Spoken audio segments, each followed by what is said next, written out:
morning, ladies. They'd been locked in the factory all day. Good. Had a nice chat with Iris on the way home, she said, squaring her shoulders, stroking the back of her neck, then walking over to a basin in the kitchen where she cleaned her hands to get the dirt out from under her fingernails. They didn't need to know.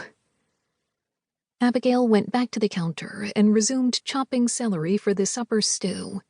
"Ouch!" she cried out. "What?" Helen rushed over. She grabbed Abigail's arm and saw the blood. "It's okay, just a nick," Abigail reassured, covering the wound with the cloth from the counter. "You must be more careful. That girl last week at the factory, you remember I told you? The one who cut off her finger. She still isn't back to work. I heard she has an infection."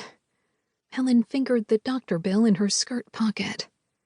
"Yes, Mama." Helen composed herself and focused on Claudia and Eleanor. Her eyes gleamed and mouth curved into a small smile as she saw Claudia chopping potatoes for the stew, and Eleanor in the middle of the kitchen covered in black dust. She was pitching in, gathering coal from the storage area to heat their rooms.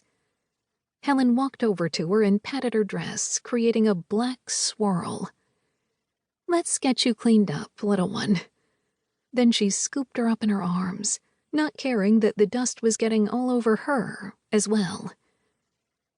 Noises came from the street, and Abigail stood by the grimy window, observing children standing on a stranded horse cart, watching a game of stickball, while drying laundry flapped over them on a clothesline between two buildings.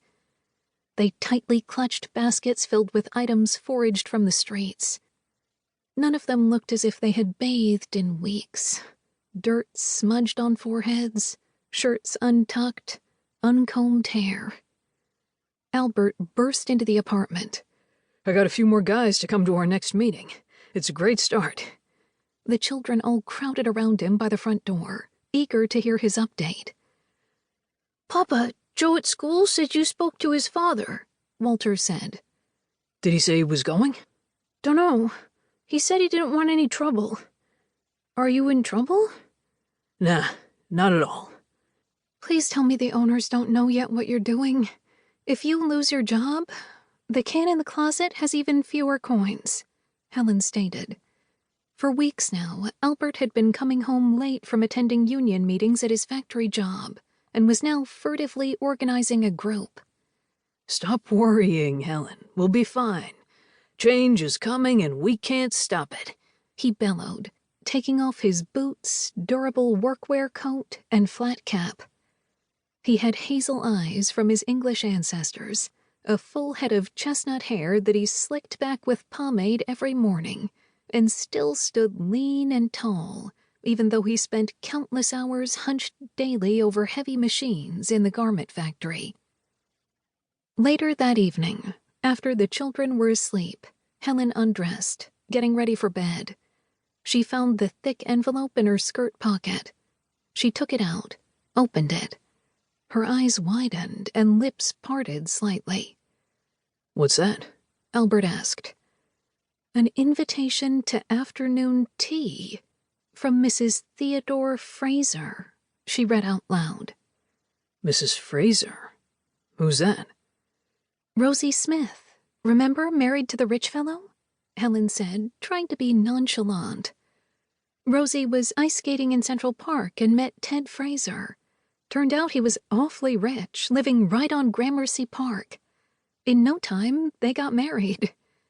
She left out how Rosie's beautiful face and easy laughter helped Ted overlook her modest background.